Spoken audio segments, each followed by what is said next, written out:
بسم اللہ الرحمن الرحیم۔ تبلیغی جماعت پر جب سے سعودیہ کی طرف سے پابندی کی باتیں سامنے آئی ہیں تو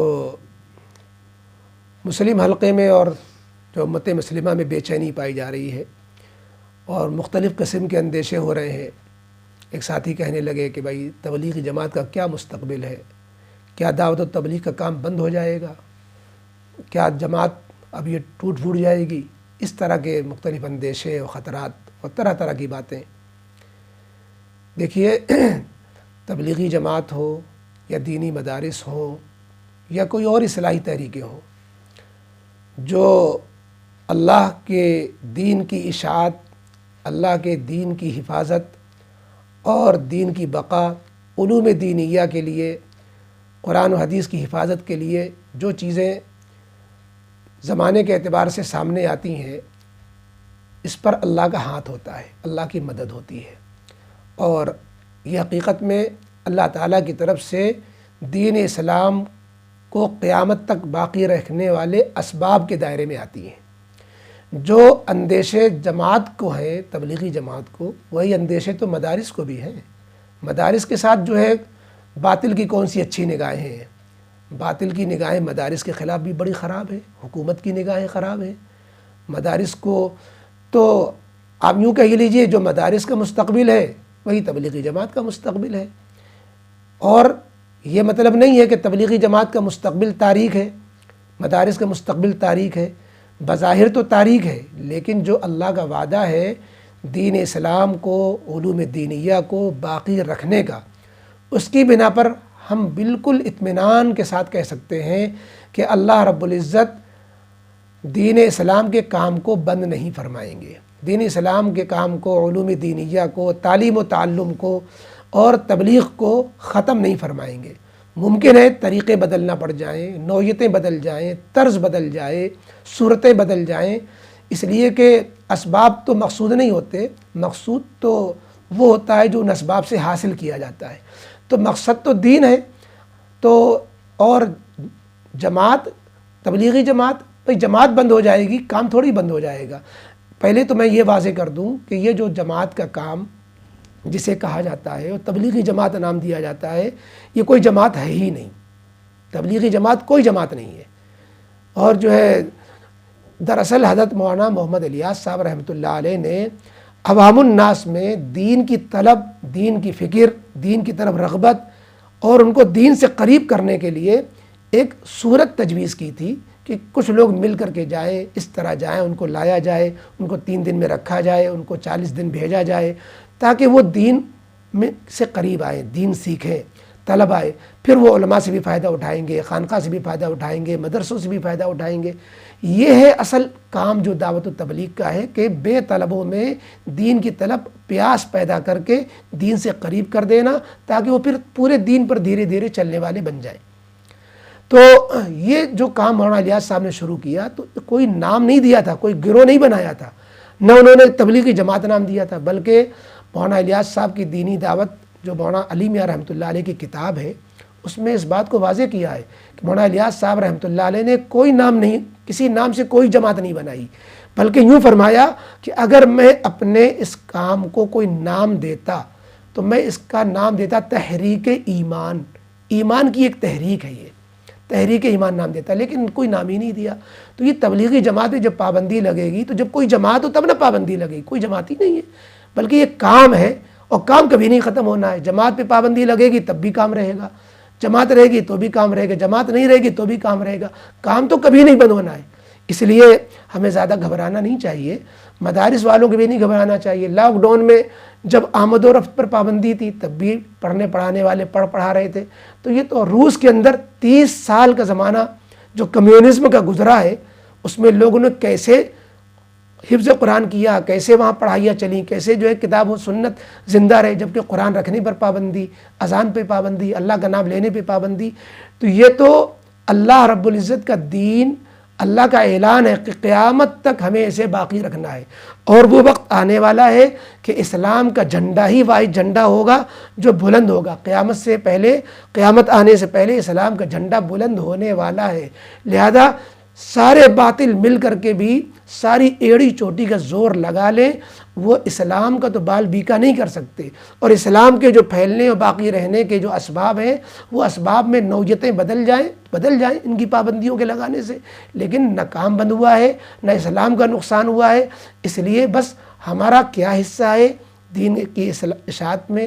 اسلام کے پھیلانے میں، لوگوں کو اسلام سے قریب کرنے میں، بے طلبوں کو دین کی طلب پیدا کرنے میں، بے نمازیوں کو نمازی بنانے میں، آج بھی یہ فکر ہمیں جاری رکھنی چاہیے، اور اللہ کا فضل و احسان ماننا چاہیے کہ جو حضرات تبلیغی جماعت میں جو بہت سی بے اعتدالیاں آ جاتی ہیں،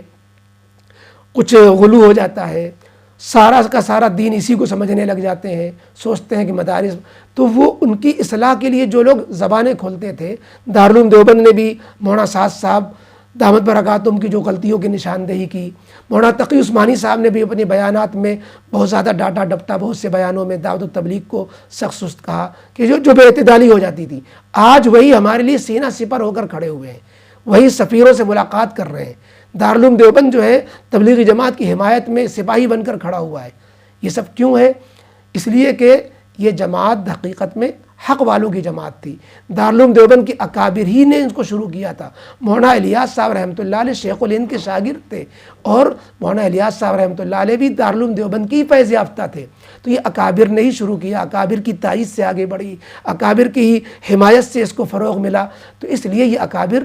کو زیادہ درد ہے۔ چنانچہ جو جماعت والوں کو ان کو جماعت والے جن کو مخالف سمجھ رہے تھے کہ دیکھو دارالعلوم دیوبند مخالفت کر رہا ہے، مولانا سعد صاحب کی، مولانا تقی عثمانی صاحب مخالفت کر رہے ہیں، ہم جیسے چھوٹے لوگوں کے نام لیتے ہی مخالفت کر رہے ہیں، آج الحمدللہ کوششیں ہو رہی ہیں کہ یہ جو غلط فہمی ہوئی ہے سعودی عرب کو، اور جس وجہ سے بھی اس نے پابندی لگائی، حالانکہ ایک ایسی بات کہی جا رہی ہے کہ یہ جو عالمی امیر کا جو شوشہ جو مولانا سعد صاحب کے ماننے والوں نے چھوڑا، اس کا یہ نقصان ہوا ہے۔ یہ ایک پہلو ہے جو بعض لوگوں نے اس کو اجاگر کیا ہے، چونکہ امیر کا لفظ سلطان کے ہم معنی ہوتا ہے، اور بادشاہوں کو یہ برداشت نہیں کہ ہمارا مد مقابل ہو یا ہم کسی کے ماتحت ہو جائیں، لہذا وہ عرب میں جب کوئی جماعت ہوتی ہے تو لفظ فیصل بولا جاتا ہے، امیر کو فیصل بولتے ہیں، اور یہاں عالمی امیر پورے آل ورلڈ جو ہے یہ امیر مولانا سعد صاحب ہو جائیں، تو اس کا مطلب ہے کہ ان کے اوپر بھی بادشاہ ہو گئے، تو انہوں نے سوچا یہ کوئی خطرہ ہے، لہذا بینڈ لگاؤ اس پر سعودیہ میں، یہ خطرہ بن کر سامنے نہ آ جائے، چونکہ بنگلہ دیش کے اندر بھی جو ہے امیر بمعنی سلطان اور امیر عالمی امیر کے معنی لے کر کے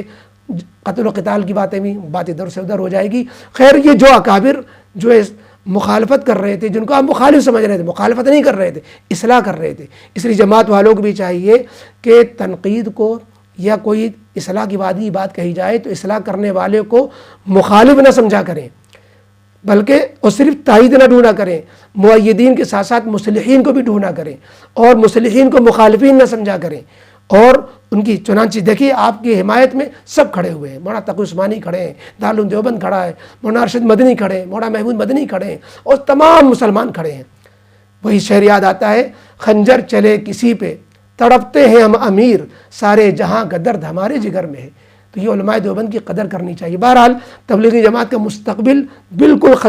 تابناک ہے، اور انشاءاللہ یہ کام کبھی ختم ہونے والا نہیں ہے، نام بدل جائے، شکل بدل جائے، طریقہ بدل جائے، انداز بدل جائے، کام نہیں بدلنے والا، کام تو نبی کا کام ہے، نبیوں والا کام ہے، یعنی وہی فکر ہے، وہی سوچ ہے، اور انداز تو وقت کے اعتبار سے خود مولانا الیاس صاحب نے جو انداز اختیار کیا تھا وہ انداز کوئی پرانا تھوڑی نہ ہے، وہ انداز بھی تو انہوں نے دیا تھا نا، تو وہ انداز ہم اپنے اعتبار سے الگ بھی سوچ سکتے ہیں، اس لیے کوئی لگے بندے انداز کوئی شریعت کا دیا ہوا تو انداز ہے نہیں،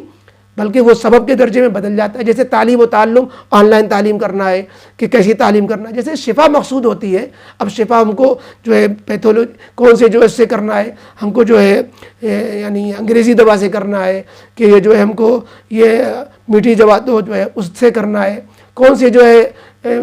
چیز آیورویدک سے کرنا ہے، تو یہ تو بدلتا رہتا ہے نا۔ تو اس طریقے سے تعلیم و تعلم کے طریقے، تبلیغ کے طریقے یہ ہر دور کے اعتبار سے بدلے جا سکتے ہیں اس میں، لیکن اصل جو مین کام ہے دین کے اشاعت کا، لوگوں کو دین کی طرف لانے کا، وہ کام پر پابندی ساری دنیا والے ناک رگڑ لیں نہیں لگا سکتے، لگانے کے باوجود کامیاب نہیں ہو سکتے انشاءاللہ۔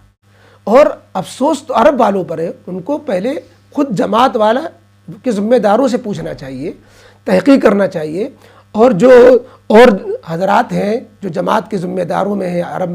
میں ہیں، انڈیا میں ہیں، پاکستان میں ہیں، ان سے رجوع ہونا چاہیے بھائی آپ کے کیا عقائد ہیں۔ آپ ایسے گھنونے الزام لگا دیے قبور پرست اور جو دہشت گردی سے جوڑ دیا، جنہوں نے کبھی ایک ڈھیلا نہ چلا جاؤ کسی پر تو ان کو دہشت گرد کہا جا رہا، نعوذ باللہ۔ تو بہرحال یہ تو عرب والوں پر بڑا سر جو ہے پیٹیں، کیا کریں۔ جو ہے مولانا علیمیہ کی بات یاد آتی ہے، حضرت مولانا علیمیہ رحمۃ اللہ علیہ نے فرمایا تھا کہ سارے جہان والوں کا قبلہ مکہ مکرمہ میں ہے، مدینہ منورہ میں ہے، وہاں ہمارا کعبہ ہے، لیکن مکہ مدینے والوں کا قبلہ امریکہ بن چکا ہے، مکہ مدینے والوں کا قبلہ یورپ بن چکا ہے۔ چنانچہ ابھی محمد بن سلمان کی ایک چیز سامنے آئی، اللہ کرے غلط ہو، کہ وہ کہہ رہے ہیں کہ ہم نیا یورپ بنائیں گے عرب کو۔ انا للہ و انا الیہ راجعون۔ اسلام کا مرکز سے یورپ بنائیں گے آپ کہیے کہ ہم اسلامی مرکز کو فروغ دیں گے، اسلام کی تعلیمات کو یہاں فروغ دیں گے، قرآن و حدیث کی تعلیمات کو یہاں فروغ دیں گے، یہ آپ کا نعرہ ہونا چاہیے، جائے کہ وہ نعرہ ہو۔ بہرحال اللہ تعالیٰ ہدایت دے سب کو۔ اور حدیث میں بھی ڈرایا گیا قیامت کے قریب ویل للعرب،